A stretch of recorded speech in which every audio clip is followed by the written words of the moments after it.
प्यारे बच्चों नमस्ते।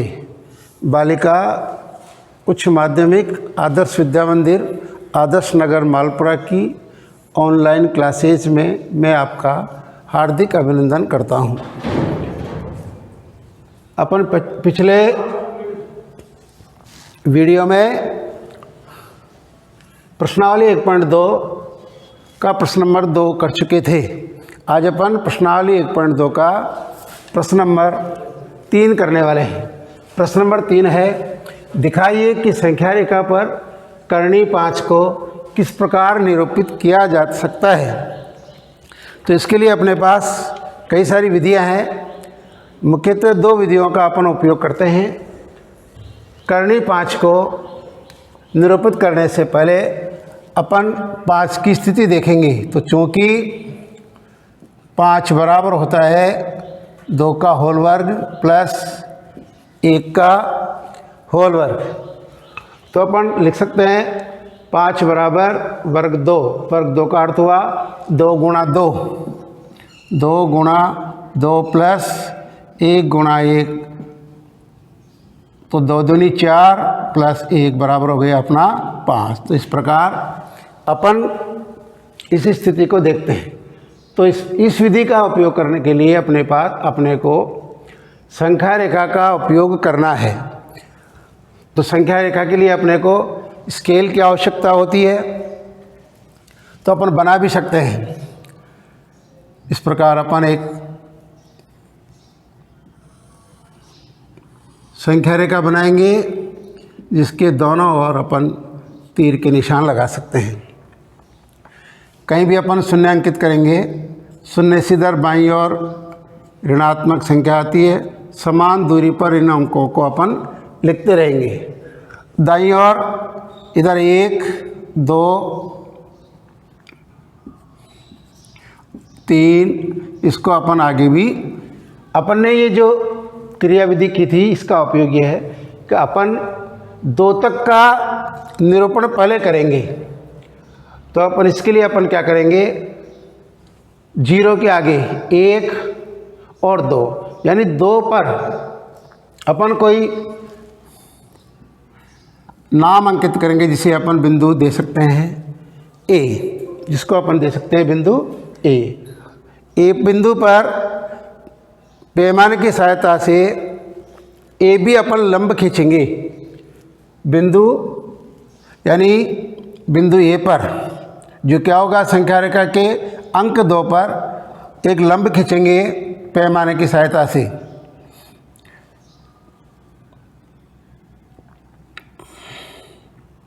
जिसको अपन दे सकते हैं B नाम।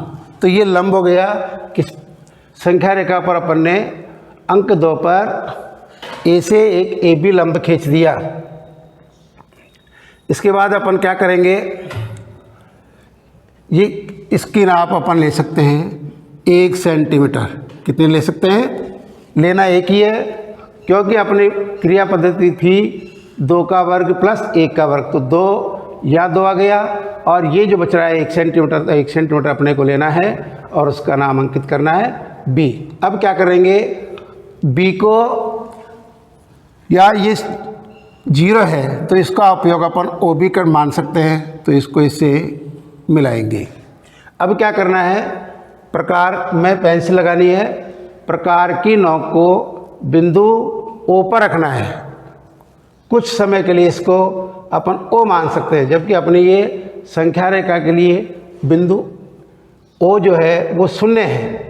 तो प्रकार की नोक यहाँ रखेंगे और पेंसिल की नोक अपन रखेंगे बिंदु B पर। इस स्थिति में अपन प्रकार को रखने वाले हैं। बिंदु O पर प्रकार की नोक और बिंदु B पर पेंसिल की नोक, इतना चाप लेकर ये चाप भरकर इसे बोलते हैं OB चाप। तो अपन क्या करेंगे, यहाँ से चाप भरेंगे और इस चाप को इस प्रकार से घुमाएंगे तो अपने को ऐसी स्थिति नज़र आने वाली है। तो यह जो कटेगा संख्या रेखा पर, उसको अपन इसका नाम दे सकते हैं P। तो ये अपना जो B और P चाप है, तो ये अपने को P प्रदर्शित करेगा कर्ण 5 को। कर्ण 5, तो इस प्रकार अपन बता सकते हैं कि दिखाइए कि संख्या रेखा पर कर्णी 5 को किस प्रकार निरूपित किया जा सकता है। एक स्थिति तो यह होती है। दूसरी ओर मान लो अपन दूसरी स्थिति से भी इसको हल कर सकते हैं। उसके लिए अपने को क्या करना पड़ेगा, अपने परिमेय संख्याओं की मध्य संख्याएं ज्ञात करने के लिए जिस थोड़ी विधि का उपयोग किया था उसमें एक जोड़ा था, वैसे ही अपने को क्या करना है, कर्णी के अंदर जितने हैं, जैसे कर्णी 5, तो आपको कर्णी चिन्ह के अंदर जितने अंक है उतने सेंटीमीटर का एक रेखाखंड बनाना है।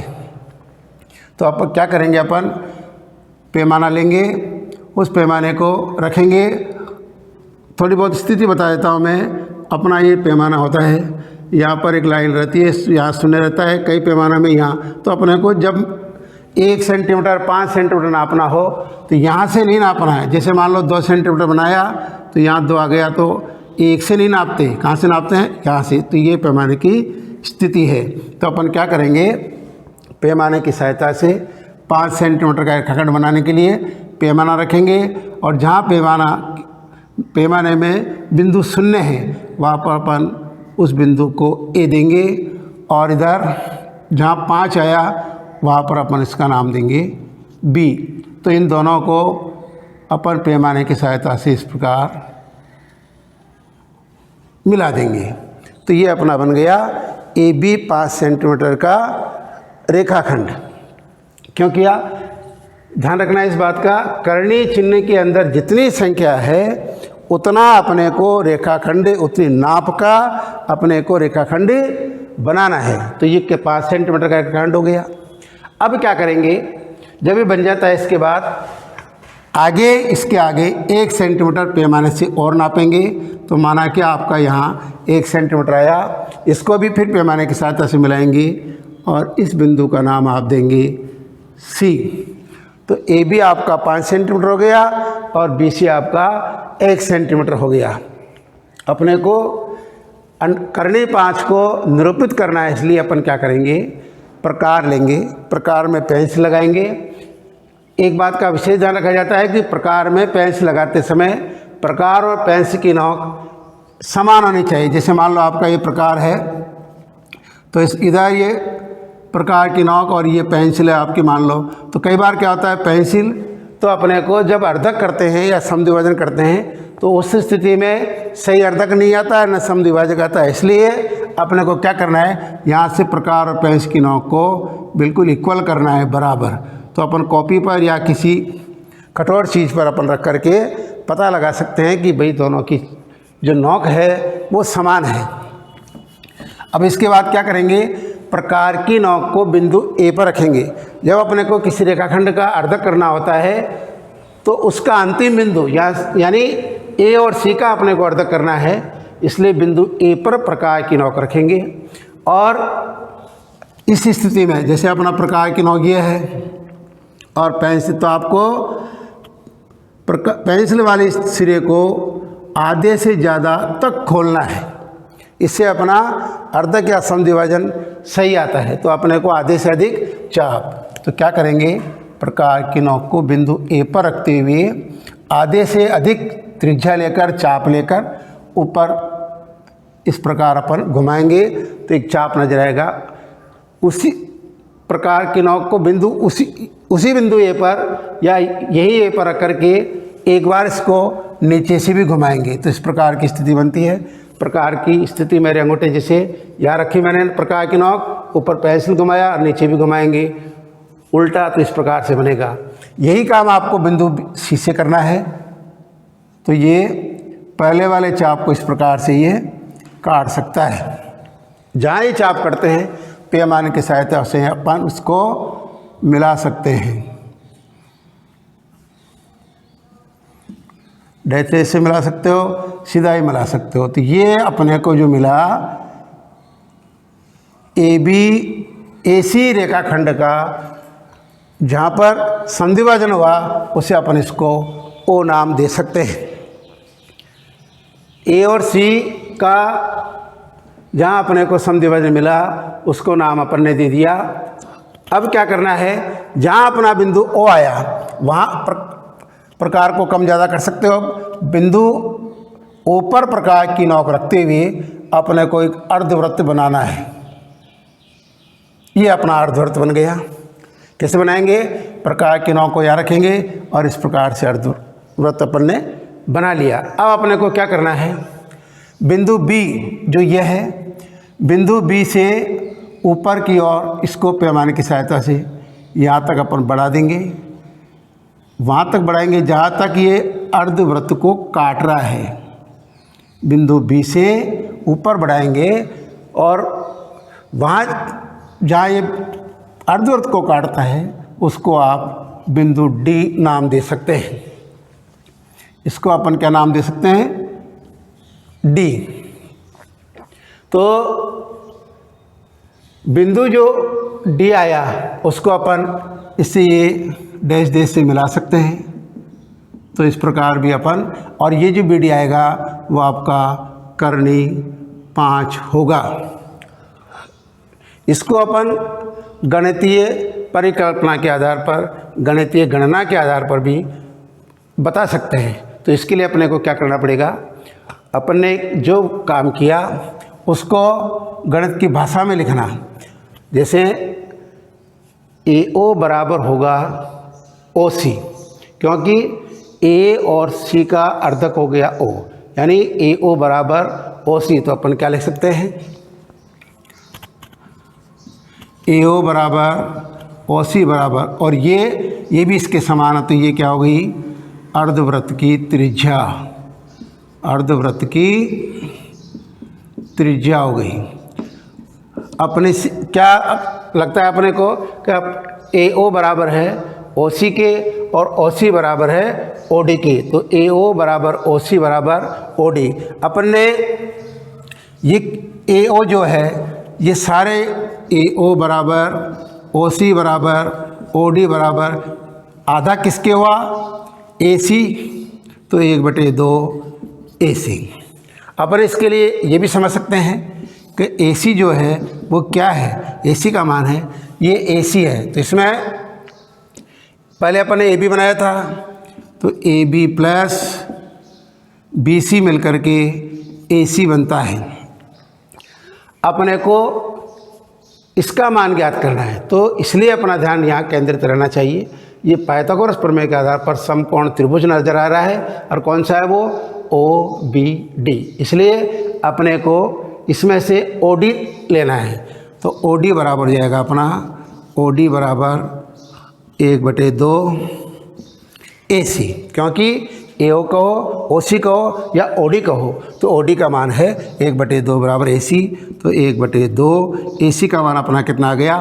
5 प्लस 1, क्योंकि अब AB अपन ने 5 बनाया था और BC 1 है, तो इसलिए अपन यहाँ लिख सकते हैं 1/2 गुणा 6। तो इस OD का मान आ गया अपने 3 सेंटीमीटर। इसको अपन लिख सकते हैं 3 सेंटीमीटर। 3 सेंटीमीटर लिख दिया अपन ने। अब अपने को क्या करना है? पाइथागोरस प्रमेय के आधार पर,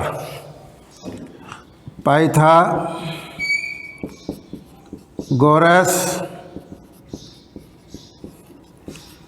प्रमेय के आधार पर क्या करना है? प्रमेय के आधार पर अपने को एक कर्ण दे रखा है, ये आधार दे रखा है, ये लंब दे रखा है। तो अपना ध्यान रहना चाहिए त्रिभुज कौन सा? त्रिभुज OBD से या में। तो पाइथागोरस प्रमेय कहता है कि किसी एक भुजा का वर्ग यानी कर्ण का वर्ग बराबर होता है आधार का होल वर्ग प्लस लंब का होल वर्ग। तो यहाँ लिख सकते हैं कर्ण कौन हुआ? समकोण के सामने की भुजा को कर्ण कहा जाता है। तो यहाँ OD कर्ण हुआ, आधार OB हो गया, और लंब कौन सा हुआ? कर्ण के सामने वाली भुजा लंब कहलाती है। तो अपने ये BD, तो अपने को BD का मान ज्ञात करना है। अपन ने प्रकार की सहायता से बता ही दिया। अब इसको अपन गणितीय विधि से गणना के अनुसार ज्ञात कर रहे हैं, इसलिए BD अपने को ज्ञात करना। तो इस पक्ष को इधर ले जाएंगे, इस पक्ष को इधर ले आएंगे, तो कुल मिलाकर इसको यूँ भी लिख सकते थे अपन OB होल वर्ग प्लस बी डी होल वर्ग बराबर ओ डी स्क्वायर। तो अपन पक्षांतरण का नियम जानते हैं, यहाँ लिख सकते हैं अपन बी डी बराबर ओ डी होल वर्ग माइनस ये ओ बी किधर आएगा, तो ये होल वर्ग। अपने पास ओ डी का मान भी है, ओ बी का मान अपन ज्ञात कर सकते हैं, है नहीं, तो इसके लिए अपन इसको गुणनखंड विधि का भी यहाँ पर उपयोग कर सकते हैं। जैसे अपन ने कई बार देखा है गुणनखंडों में ए स्क्वायर बी स्क्वायर यानी पहली संख्या का वर्ग और दूसरे से संख्या का वर्ग होता है, तो इसको अपन इस प्रकार भी लिख सकते हैं। तो यहाँ पर अपन बी डी का होल वर्ग के लिए लिख दिया O D plus O B और O D minus O B. O D का मान अभी भी अपन ने ज्ञात किया था 3 सेंटीमीटर, बी डी स्क्वायर बराबर इसका मान 3। अब समस्या आ गई अपने पास ओ बी की, तो देखो इधर ए बी का मान अपना 5 था, ए बी का मान कितना था 5 सेंटीमीटर। तो अपने को ओ बी का मान देखना है, ये 5 सेंटीमीटर था 6, तो 5 रेख 6 हो गया। तो यहाँ ए ओ बराबर ओ सी था, तो ये 3 सेंटीमीटर हो गया।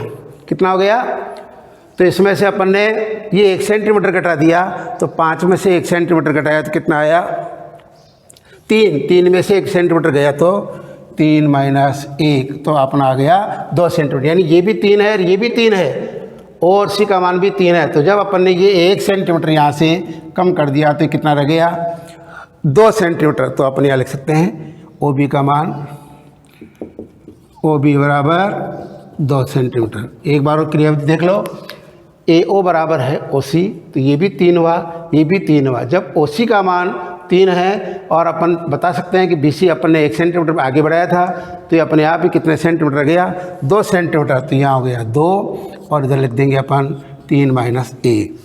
तो बी डी होल वर्ग बराबर 3 और 2 होते हैं 5 और इधर 3 में से 2 गए तो बच गया 1। इसको इधर कर रहा हूँ मैं, बी डी बराबर 5 गुणा 1 बराबर हो गया 5।